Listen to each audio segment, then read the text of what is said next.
So we have a place overview, and if we see in a drawing, so we have complex sections which is going horizontal, then vertical, and then horizontal.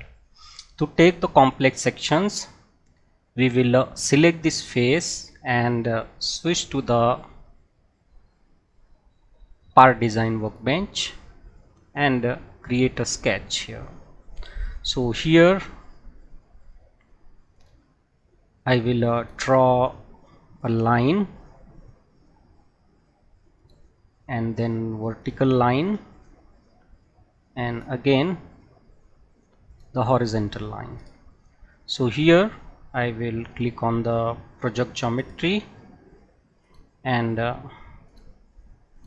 will select this and this and add a coincidence, and I will delete this line. So this is how we want the sections. Now we will close it, and here this sketch 005, now activate the text drop page.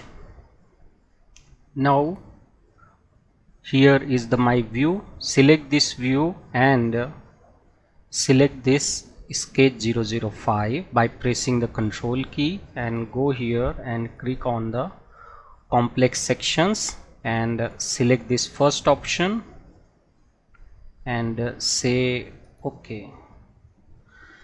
So you can see that complex section is got created. Now I will go in a sections, and here I will give the my identifier A.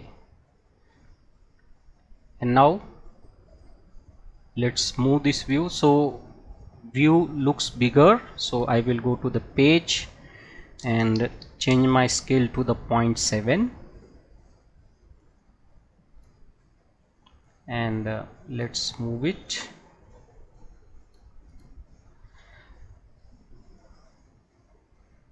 Now I will lock the section view position